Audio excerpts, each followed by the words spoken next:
Total Fund Portfolio Management Hub. Not because it is easy, but because it is hard. We are launching our pilot Thought Leadership Executive Series. Introduction to Integrated Total Fund Management with Mihail Garchev, former VP and Head of Total Fund Management at BCI. Hosted by Leo Kolivakis, publisher of Pension Pulse.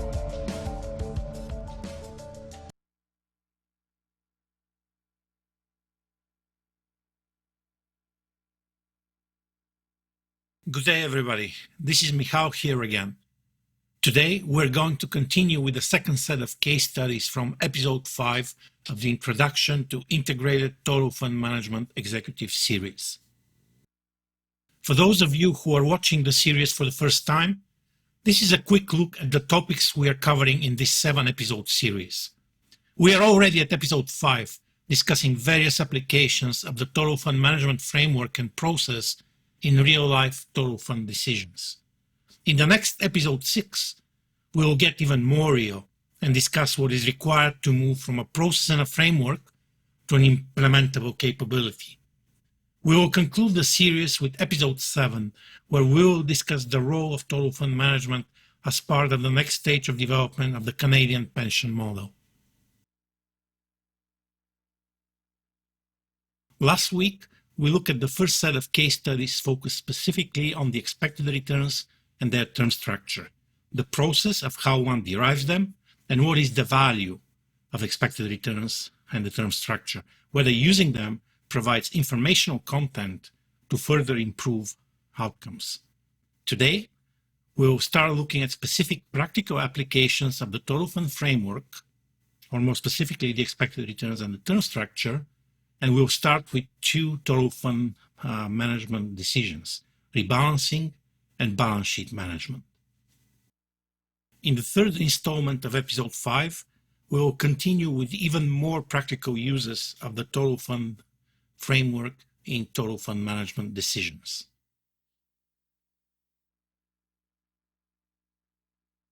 So what are the key takeaways from the first set of case studies we reviewed last week?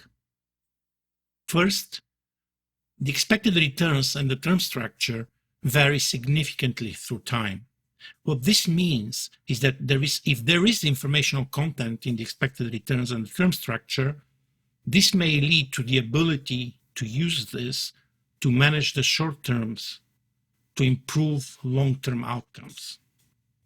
Second, we looked at the process of deriving the expected returns, and we demonstrated that this is not a black box, but rather a white box approach, which uses theory and time-tested approaches in combination with new alternative data sources. We emphasize the importance of the existence of an integrated process to start with, in addition to any advanced techniques that might be used, such as machine learning and artificial intelligence, due to the multiplicative network effect of achieving optimality in multiple connected total fund processes. So what we really meant is that even if you don't have the most advanced approaches yet, instituting an integrated process is the starting point, and it's extremely, extremely important because multiple optimal decisions, even if they don't use the latest technique, but multiple optimal decisions within an integrated process really lead to these positive outcomes.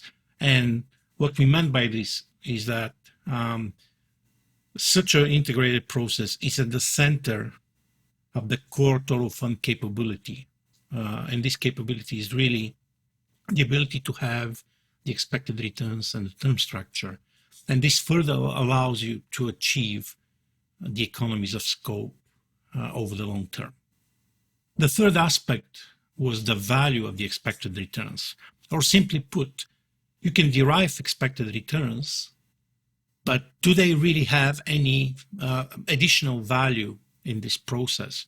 So to do this, we used several techniques to actually test the informational content in the expected returns. And we concluded that the expected returns and the term structure do contain informational content, and that this informational content could be further transformed into meaningful excess returns. In addition, the process that generates the expected returns is a unique source of value added because it's mostly similar to the way global macro hedge funds process information and further develop investment strategies.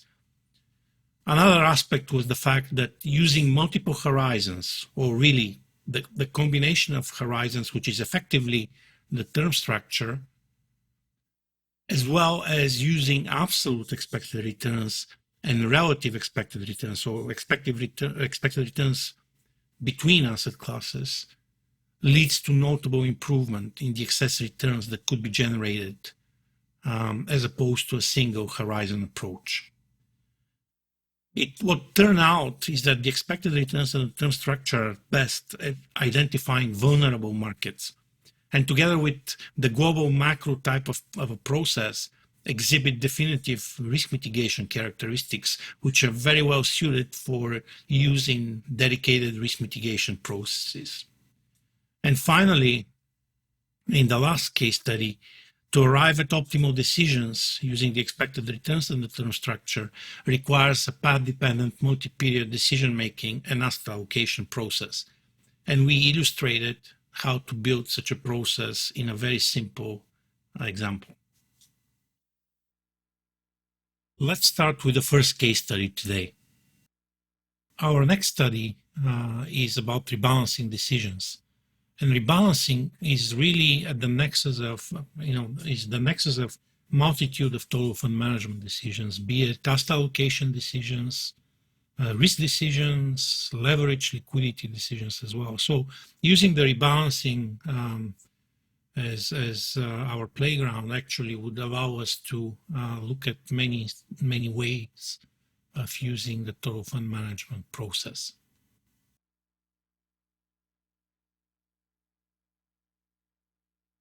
So this is our setup for the case study. So like I mentioned, rebalancing is a central total fund management process, and it requires the integration of multiple decisions. And this is where really an integrated total fund management,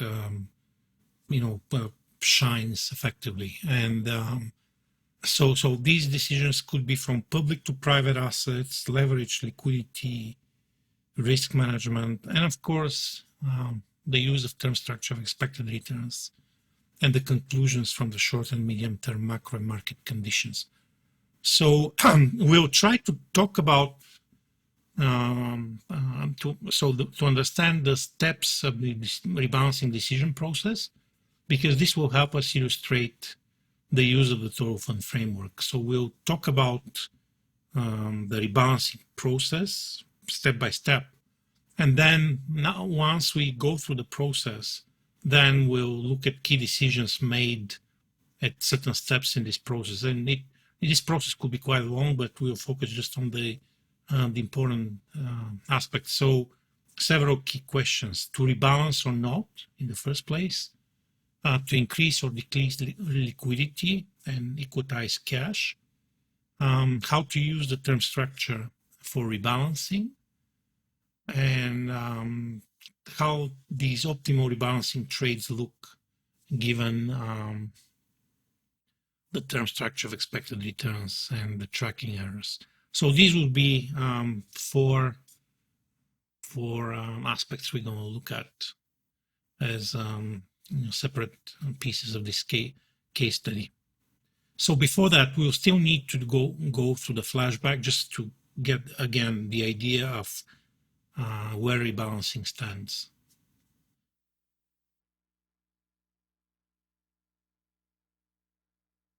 As you see here in the right-hand slide, rebalancing is a key aspect of total fund management, and it's certainly informed by the term structure of expected returns and the risk matrices about the environments that we talked about. And is also a central part of the total fund management process. And as you can see here on the overall map, the rebalancing is really in the middle. So there are three key things to consider regarding rebalancing. So what to rebalance, when to rebalance, and how to rebalance. But before we proceed further, we need to do some level setting regarding the rebalancing process. And this is what we're going to do next. There are different forms of rebalancing. So typically, a widely used one is the calendar rebalancing, where you typically rebalance monthly, quarterly, and it's not driven by any size of the deviations. The next way to rebalance is having different forms of fixed band rebalancing. So you choose a plus minus, 3 or 4 or 5% band around the target asset class weight, and you can have different bands. They could be constructed in a different manner. They could be per asset class or broader grouping, but that's kind of the idea around it. And finally, you can have a tracking error rebalancing, where you rebalance to a target tracking error for the portfolio and not specific asset class.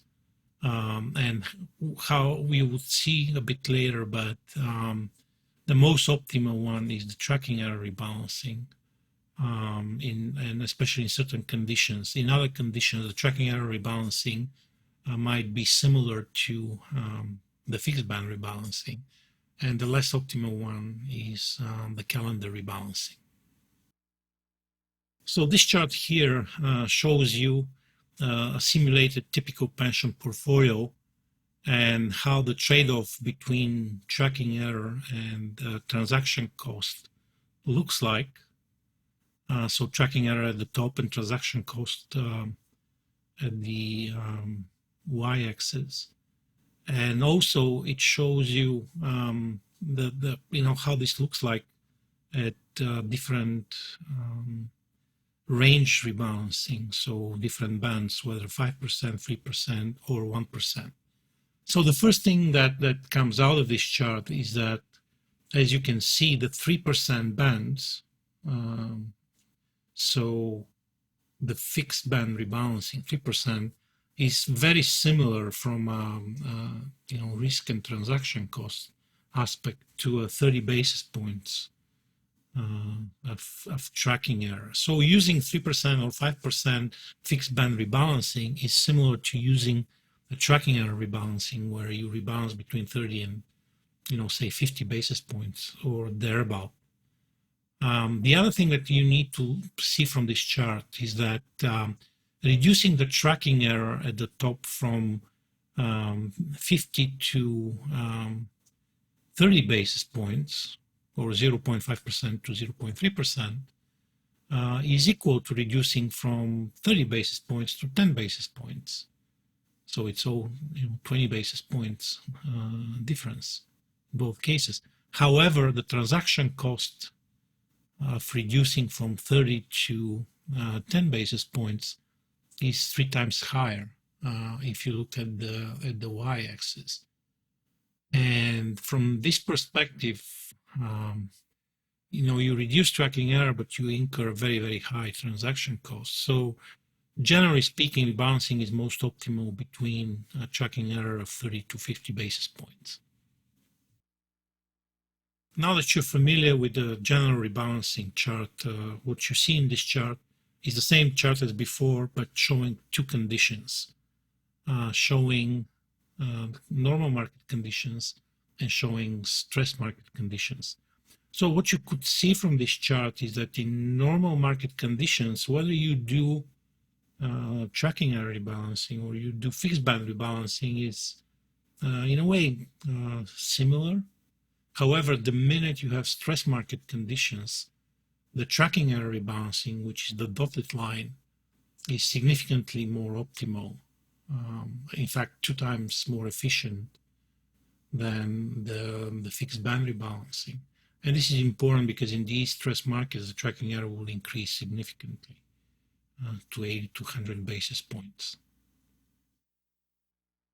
So the first simple rule of rebalancing if one is using a portfolio tracking error, but even for a fixed portfolio, fixed band rebalancing is effectively definitely rebalance between 30 and 50 basis points. It's definitely urgent to rebalance if you're above 50 basis points, and you can consider rebalancing between 0 and 30 basis points. So keep this for now as a just a simple image and a simple rule. The second point is about when to rebalance. So what you see from this chart, which is illustration of the global financial crisis, you see that a buy and hold portfolio performs better than a rebalanced portfolio, which effectively tells you, or rather illustrates from this example, but it's true for many other cases, just by the nature of the rebalancing itself, that rebalancing underperforms when markets trend up or down and outperforms in range-bound markets. And the magnitude of the difference, in this case is an outperformance, could be significant. So disregarding the market environment could have an important impact on rebalancing. And so in stress market, it is better to delay rebalancing and wait.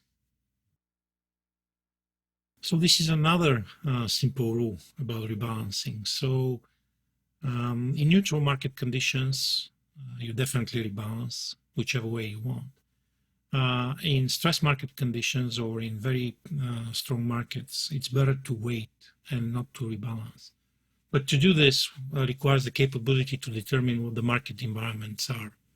And right now, you can definitely think that I'm referring to the risk matrices, and I am, because this is a very useful tool to make such decisions. And on the right-hand side, you see, I think familiar by now, way of defining market environments.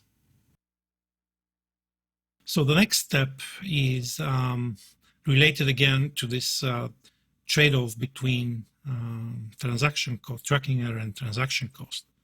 So you already know the chart on the right-hand side, which is the earlier real example of tracking error rebalancing, and so we lower the tracking error to as a trade-off of transaction cost. So on the left-hand side, you see a more, I would call it heuristic rebalancing, where you're not really thinking about transaction cost necessarily. So the whole goal is just to lower the deviations, depending on whatever argument you have for this. And the transaction cost itself is an afterthought and an afterfact of the trades. It is what it is. So it's not a conscious trade-off between cost and lowering the deviations.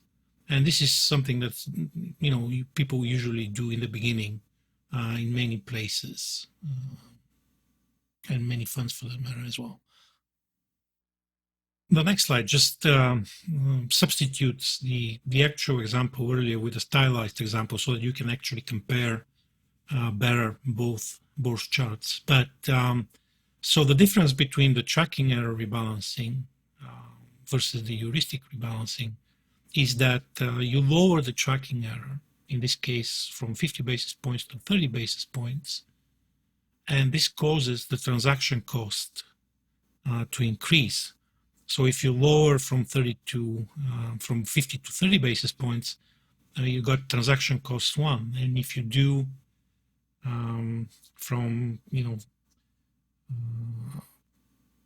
you lower the transaction cost further, you actually, as opposed to heuristic rebalancing trade-off, you're getting the transaction cost 2, as you can see. So for the same lowering of tracking error from 50 to 30 basis points, using the notion of tracking error and transaction cost trade-off actually yields lower transaction costs. And this is really what needs to be done.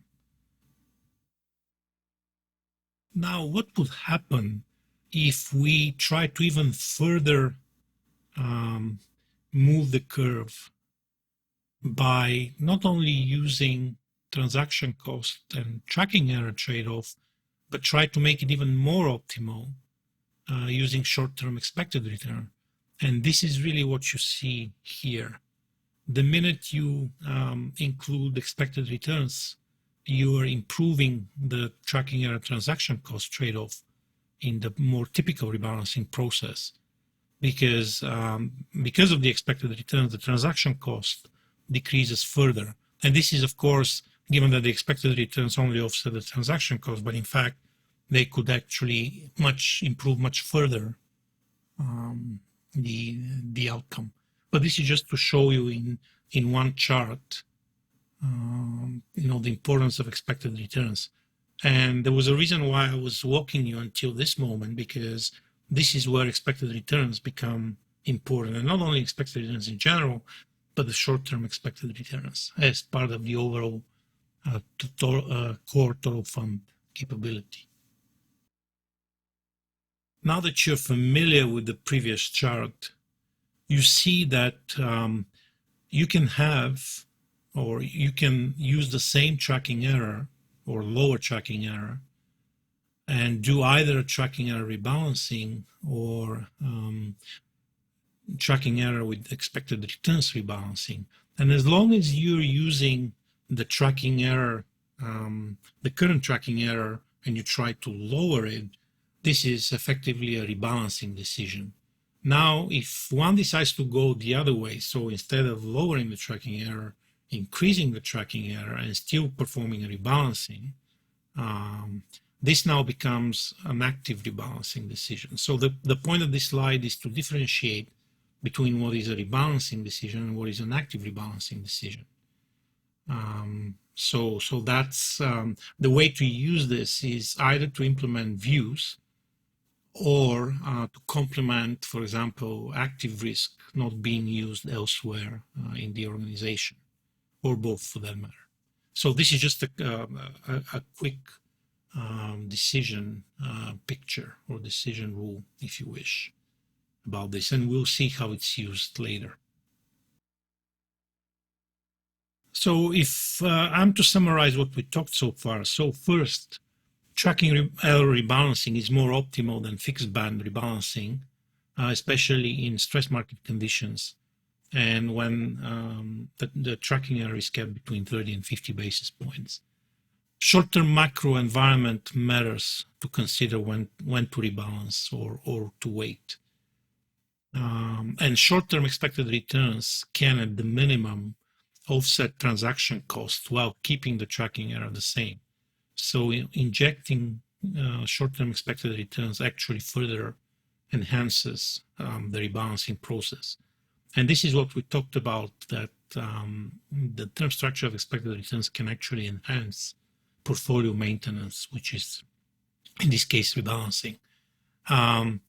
So all these decisions require the core capabilities of total fund management, which is the term structure of expected returns and the corresponding short and medium-term matrices for the macro market conditions.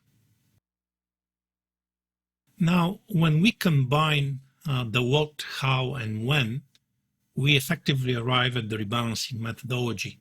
And this slide will just show you key pieces of the rebalancing methodology, and for the reason you'll see later why we need this. But in any case, so the first element of rebalancing methodology is the client and asset manager input. So effectively client weights, constraints, cash flows, and what to do with private assets. So either ignore them or create public market offsets. Also, these are global, certain global constraints, be it liquidity or concentration, that also plays in kind of in the input phase. Another very important aspect are the cash flow inputs. So these are all the cash flows that come from the clients, so benefits or benefit payments or contributions, as well as any cash flows that come from the investment process, be it transactions, private public transactions, collateral, margins, and things like this. So everything that's related to cash flows.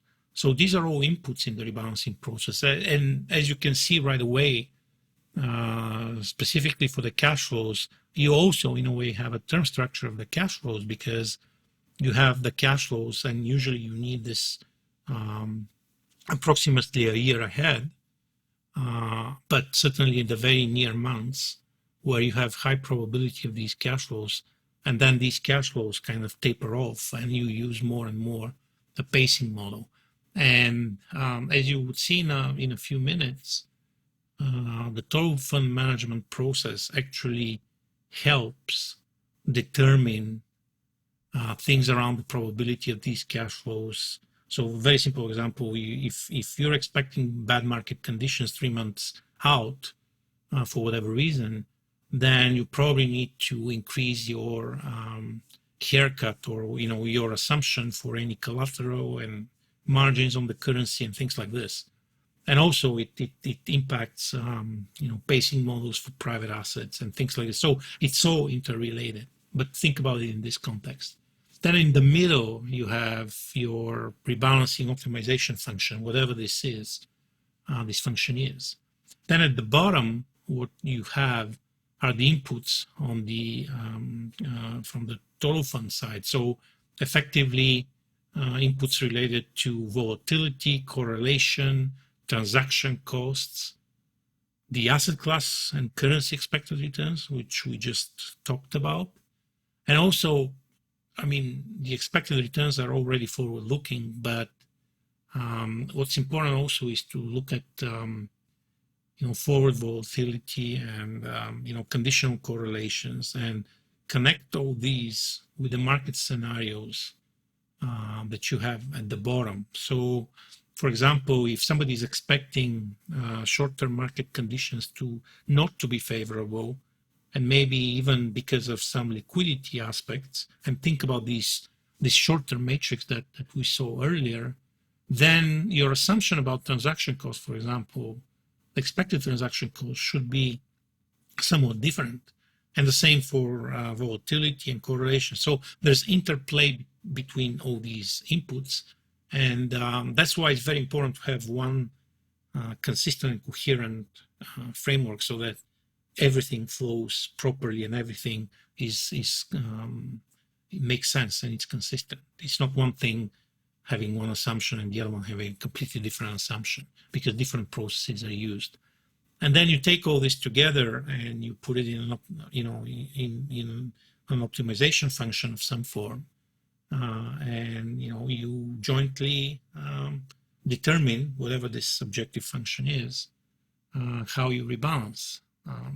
And in this case, it's because it's a multi-client context, it's a joint tracking error to cost and cash flow to liability optimization in a multi-period setting. So anyway, so this is kind of the big picture of a rebalancing process. So I already talked about this in the previous slide, but this is just visualizing the many links there are between the core total fund capability and the rebalancing methodology. And like I said, it's the battleground for putting together all the insights that come from the total fund process into the rebalancing and many other, not only allocation activities related to rebalancing, but all these cash flows and pacing models and liquidity management and things like this.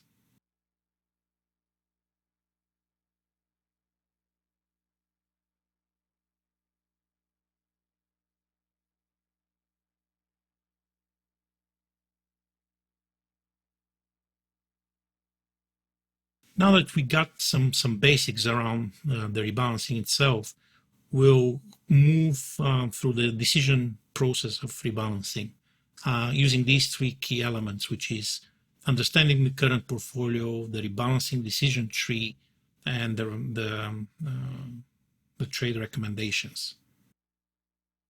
These are some key elements of the portfolio exposures, and it's not the purpose of this presentation, so I don't want to spend time on it. But you can see it's all about the positions, projected positions, deviations, private asset offsets, and different liquidity and cash flow measures. So this is just for you as a placeholder, so that we move to the decision process. So these are again the key decisions about what to rebalance, when to rebalance, and how to rebalance.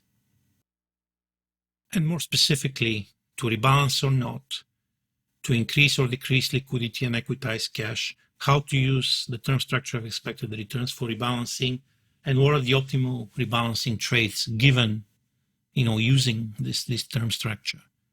And we can see now these decisions in an embedded, stylized rebalancing process, and this is really the core of our case study 5. So I've divided this into 3 sub-case studies, 5A, 5B, and 5C. So this is a stylized rebalancing process and the decision tree around this rebalancing process. So it starts with the question of liquidity, whether liquidity is okay, and all cash versus liquidity requirements, and so on and so forth. So the second step in this process is to understand what are the short-term macro conditions and what are the client tracking errors, and of course link liquidity to this. So it gives you this decision matrix of these 4 elements: client tracking error, market conditions, liquidity, and top-down views. So the next step is really the big question: to rebalance or not. And let's say the conclusion is to rebalance based on the market conditions, and we'll see how this works in a second. Then you have 2 paths. You have the left-hand side, which is the number path, and you have the letter path. So the number path is simply using the familiar now tracking error to transaction costs rebalancing. So no notion of expected returns or anything like this, just tracking error and transaction cost, and arrive at rebalancing trade recommendations. The other point is to use the tracking error with the expected returns rebalancing, which is a more optimal form of rebalancing. And to use this, as you can imagine right now, you need the term structure of expected returns, as well as the market condition matrices, the risk matrices there. And based on this, one also needs to determine whether it's going to be an active or a passive rebalancing. And you recall this from the earlier discussion. And then we arrive at the rebalancing trades. So this is a basic rebalancing process. And now it illustrates very well where the total fund capability actually comes in. So now let's look at the decision matrix, which was the second step of the process. And let's expand this decision matrix into its broader version. So as you see on this version, you have the 4 elements, the client tracking errors and the simple decision rule that you remember from earlier. You have the short-term market conditions, and again, the simple rule that you had previously, when to rebalance and when to postpone given the market conditions. On the left-hand side, you have different considerations of liquidity, whether it's total fund, aggregate liquidity, or the liquidity in stress market conditions, which is a separate dimension of liquidity, or the client-specific liquidity, which is different from the aggregate asset manager liquidity. So these are 3 considerations of liquidity. And finally, you have the scenario top-down version for the impacts rebalancing.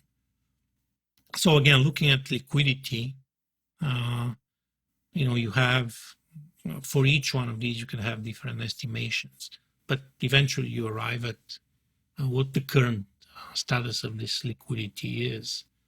Then it's the question of tracking error, and there are 2 aspects of it, whether it's an absolute tracking error or these optimal rebalancing range of 30 to 50 basis points, which is an optimal, it's an absolute rather tracking error for the overall portfolio, but also you can have a low tracking error, but you can have a very high relative tracking error. So for example, your tracking error is, let's say, 20 basis points, but emerging markets, or the relative tracking error of emerging market contribution to this tracking error is very high. Let's say it's 80% of all these 20% come from one market.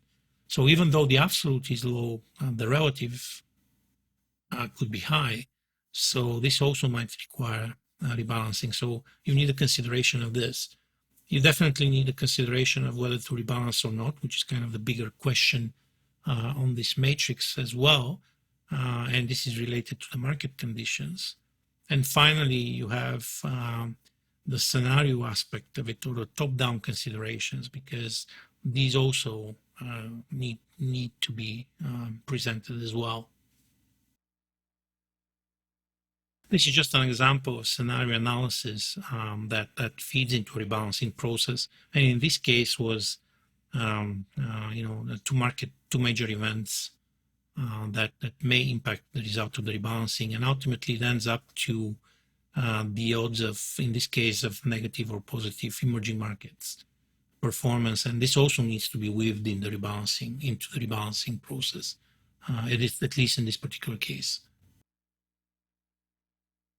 So all this brings us back to the rebalancing decision and kind of triangulating, if you wish, all these conclusions into a decision to rebalance or not.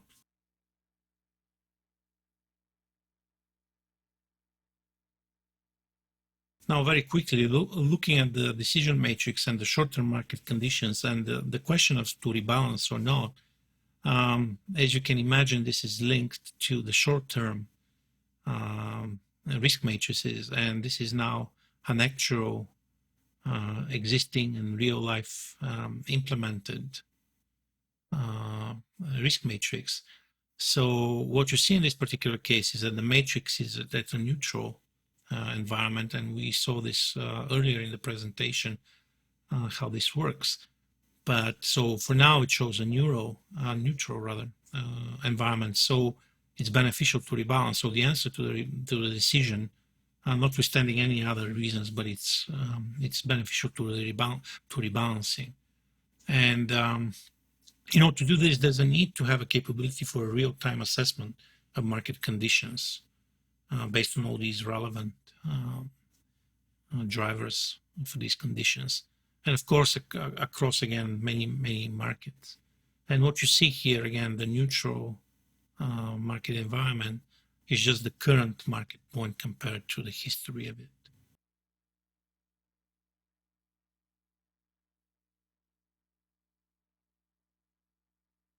So this case study, so it's a one-page case study, just shows you how to use the market conditions to increase or decrease liquidity in the rebalancing process and effectively to equitize or not cash. So the first thing you need on the left-hand side is the ability to actually determine if you have a multi-client context, or maybe you don't, but depending on the client structure, what are the overweights and underweights of the money market or cash or whatever this is called. And then looking at the targets and looking at the market conditions. So effectively, you create this linked vessels or connected vessels process where, let's say you have a range in the client investment policy, as the one on the right-hand side, where it's minimum rate general of 0 and maximum of, let's say, 3%, with a target of 2%. So the minute the conditions become, risk on or very bullish, what you want is to equitize cash. So you release cash from the allocation and you equitize it in, whichever way you deem appropriate at that point in time. And on the contrary, if the market conditions become risk off and, God forbid, very bullish, then you want to have maximum cash at hand. And again, so this is a connected vessel type of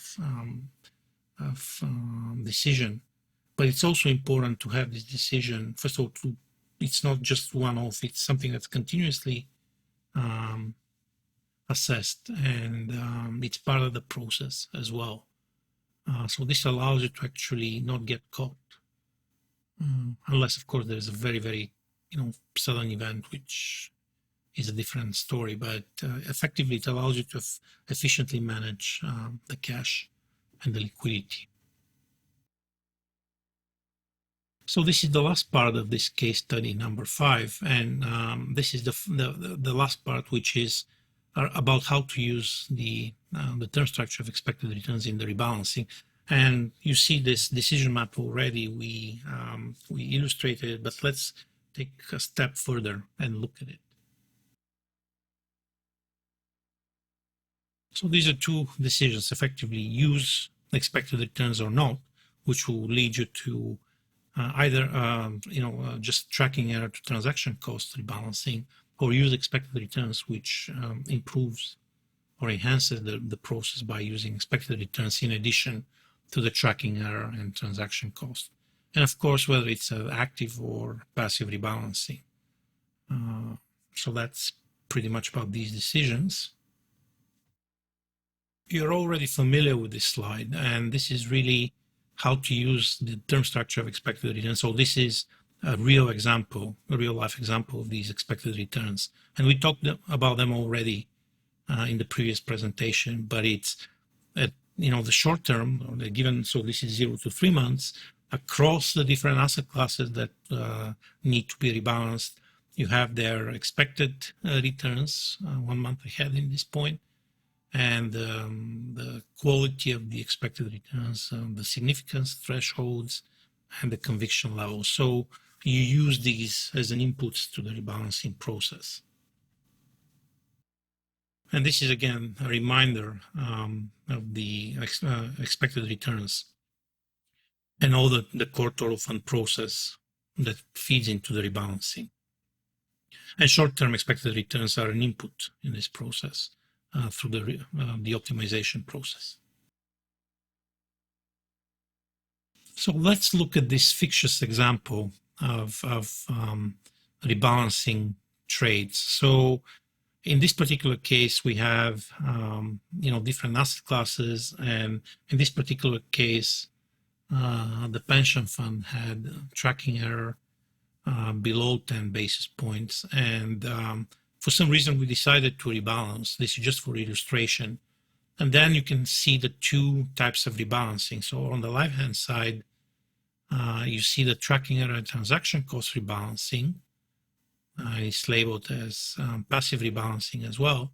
And on the right-hand side, which is a combination of passive and active, you can see the tracking error and expected return rebalancing. So it's a rebalancing using the expected returns. And as you remember, it could be passive if it's below the current tracking error of 10 basis points, or it could be an active rebalancing if it goes above, which is in red. So now let's look at the 3 basis points tracking error and compare the trades at the 3 basis points. What you would notice is that for asset class A, for the same 3 basis points of tracking error, we have 2 very different trades.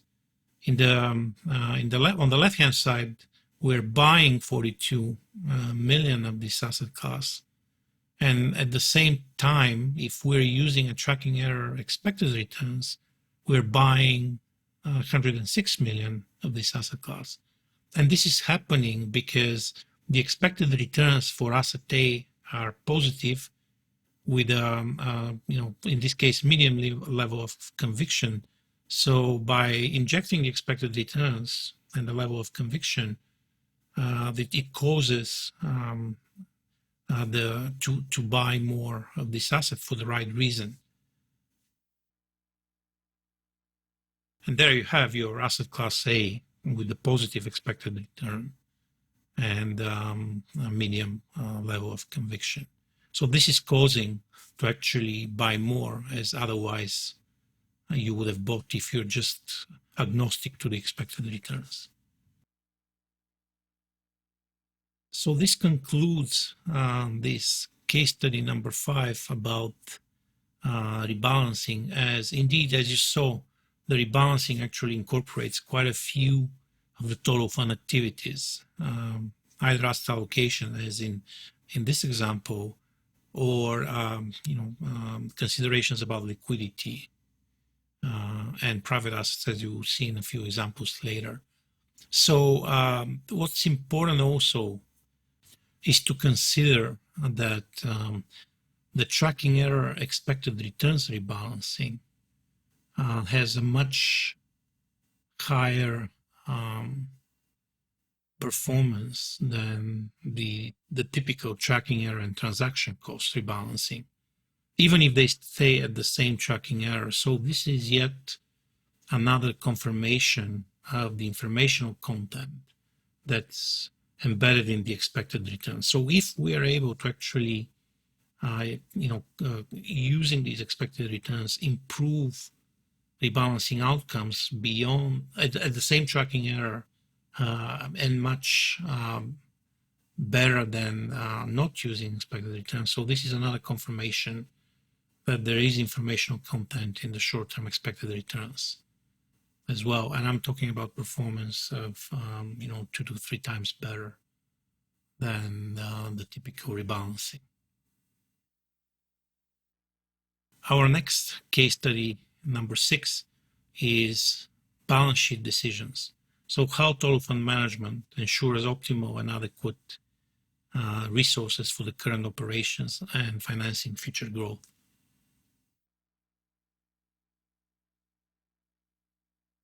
Again, we're having now this quick flashback just to visualize where the balance sheet decisions are within the total fund management process. And you can see that these are effectively both in rebalancing, in risk mitigation, or in strategic tilting type of activities, and also plays a central role in the overall total fund management process.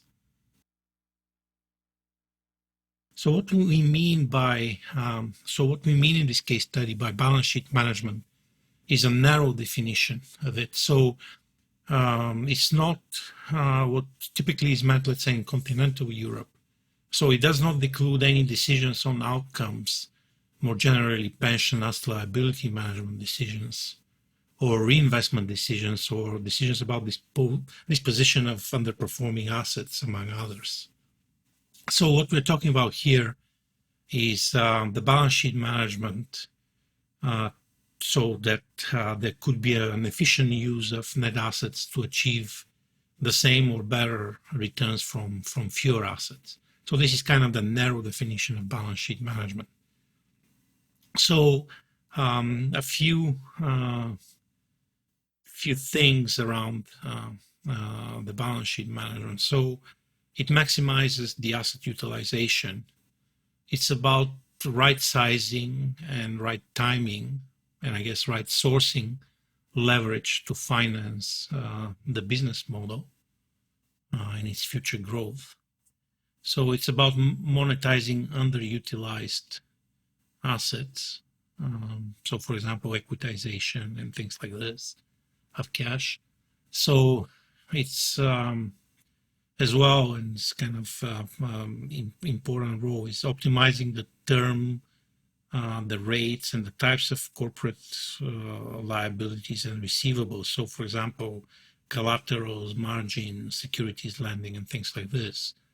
It's also about managing liquidity and contingency, and also is an input in capital planning as well. Since this is a less discussed topic, let's look at typical decisions that the balance sheet management does. So it's about the fundamental question of what is the leverage in the fund. So whether it's accounting, notional, or economic leverage, it's about market conditions and asset impact assessment. So effectively, when and which assets to lever. Should we use asset level or asset class leverage or total fund leverage? It is about, why levering in the first place. So is it about additional returns and timing availability? Is it about for risk mitigation purposes? Is it about asset level alignment with partners? So making sure that we have the same incentive in the assets. So we create a leverage alignment there. Is it about marketplace reputation? If we're active in, let's say, in the medium-term notes or commercial paper market, is it about credit rating as well? So other questions are, how to implement the leverage. Is it on or off balance sheet? Is it repos, commercial paper, medium-term notes, duration extension, derivatives? Is it about embedded leverage, assets or non-recourse asset level leverage, and questions like this? Another aspect is what term, what's the cost?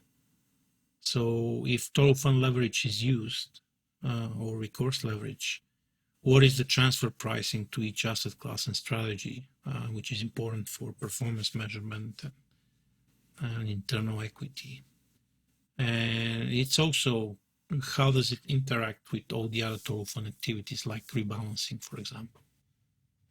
Moving to the next level of balance sheet management after the leverage is the liquidity. So again, it's the market conditions assessment. So are we talking about in time or forward-looking input to traditional liquidity metrics and decisions? It's about monitoring the marketplace liquidity and an escalation protocol.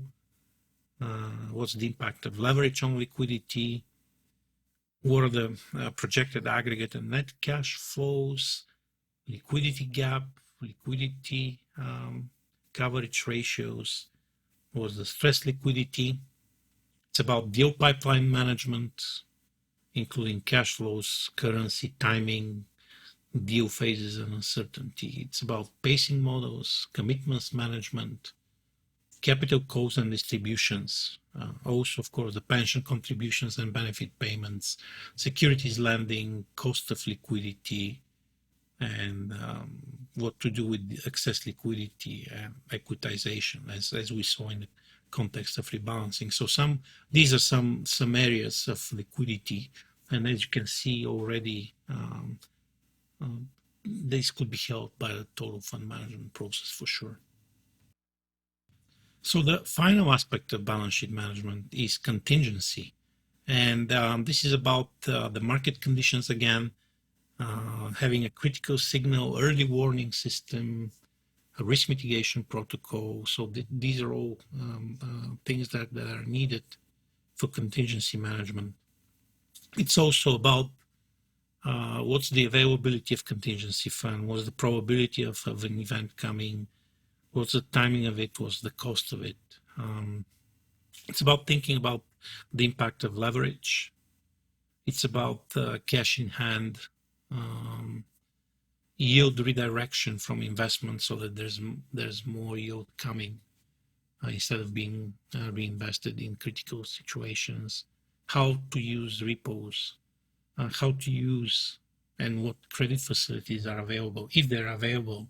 If not, it's important to work in this direction to have them. And also at some point it might be a question of forced selling of assets to replenish cash, and by extension of this, release of collateral and margins as well. So these are all things around the liquidity. So the contingency as part of the balance sheet management specifically. So let's now look at very specific case of balance sheet decisions, and the setup of this case is around as part of a rebalancing decision as well. But it gives you a very good idea of the intersection between rebalancing, asset allocation, and balance sheet decisions. So the setup of the case study is the following. So there is a need for a decision to rebalance the fund, as emerging markets equity is now 500 million above the target. So a decision is made by the investment committee of the fund, chaired by the CIO. To rebalance the fund and to sell the emerging markets effectively. So at the same time, all the operations in emerging markets are handled by public markets department. So furthermore, this public markets department is benchmarked on the MSCI emerging markets index. So their measure of success is if they produce extra return over the MSCI emerging markets index, not whether the MSCI emerging markets went up or down in absolute basis. So at the time of the rebalancing, public markets could either could enter in a total return swap, which is a derivative exposure on the emerging markets index, and they will be paid 150 basis points annualized for this. So the total return swap is 100% collateralized in investment grade bonds. So what this will do to the public markets performance is to add 150 basis points plus some 30 basis points credit spread earned on the collateral. So the swap would have zero tracking error or active risk to the index because it's a complete replication. So all in, public markets would earn 180 basis points with zero active risk. There is also an additional impact of taxes, but let's not be, look at this. Whoever understands benchmarking knows the implications of this as well. So among other reasons, one would pay somebody to be long or to enter the total return swap because another party wants to be short. One wants to be short when there is an expectation of prices going down. In our example, it is fair to assume that there is an expectation of emerging markets to go down for whatever reason. And when the emerging markets go down, they could go down easily 10-15%. So this is the setup of our fictitious case study. So now for public markets earning 180 basis points with zero active risk, so technically there's some counterparty risk, is the best thing that could happen. It's a risk-free return known in advance. So otherwise they would need to compete with all other investors out there and pick companies or sectors and endure active risk and wins and losses and transaction costs. So for public markets to enter the total return swap is local optimality. It's the best decision for them. And it's for a very good reason. But the question is it the best decision for the total fund? Or we talked about in episode 1, this global optimality versus the local optimality. So at the same time, the investment committee and the CIO have the process to have the term structure of expected returns. There is a confidence and probability attached to each point, and both are above the significance threshold for 0 to 3 months. And it's showing this.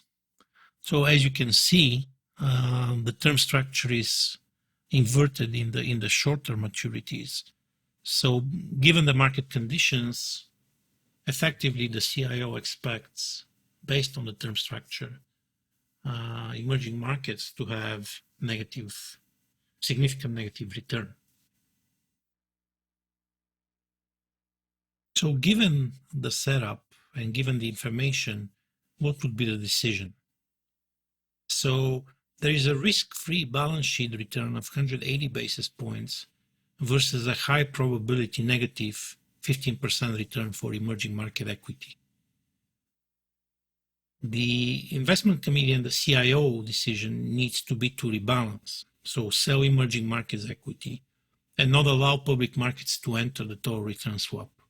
Thus, the total fund will save in inverted commas, a negative 15% return, and be able to deploy once the expected returns show positive high probability return.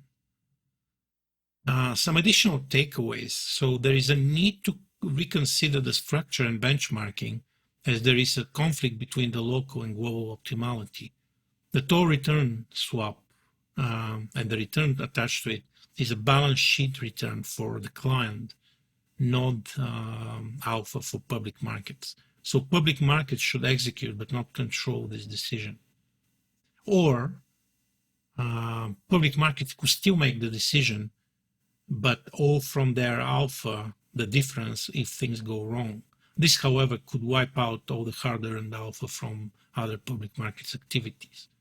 Or public markets needs to be benchmarked to the general collateral rate or a similar one, so that whenever the CIO makes the decision to enter a total return swap, the ability to negotiate better terms is captured as alpha, as value added. And this all leads to the need for proper governance and accountability for these decisions.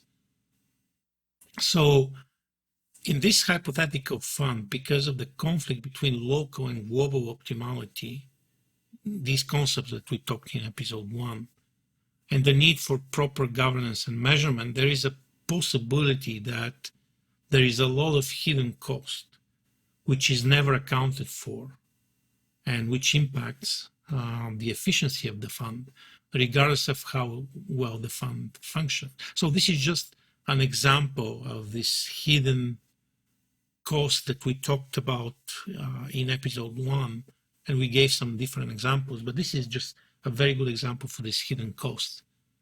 And the fund just might have sacrificed 15% return for 180 basis points, and this hidden cost is really quite sizable. This case study concludes the second part of episode 5 today. Before we conclude this presentation, what are the summary takeaways from today's episode? First, rebalancing represents the nexus of multiple total fund management decisions. Thus, using the total fund management framework and process allows for making a number of rebalancing decisions, from asset allocation to liquidity and risk management. This further underlines the multiplicative network effect of achieving optimality in multiple connected total fund management processes, as discussed in the previous part of the episode 5. Again, this is at the center of the core total fund management capability, which allows for achieving the economies of scope. We further demonstrated how the total fund management framework and process could be used in many balance sheet decisions, from leverage, liquidity, use of derivatives, to portfolio contingency. Finally, using the case study on total fund management and balance sheet management, we demonstrated how the framework and process are important for minimizing hidden cost of suboptimal decisions and allow for improving the governance and performance evaluation. Next week, we'll continue with the last part of episode 5 and 5 more engaging case studies. I will leave you with an overview of the last 5 studies which we're going to look at next week. Until then, stay tuned and stay safe. Thank you again.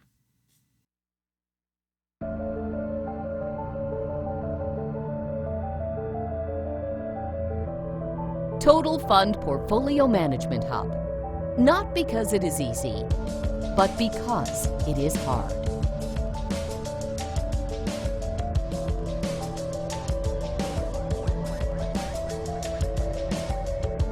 Thank you, and see you at the Pension Pulse blogspot.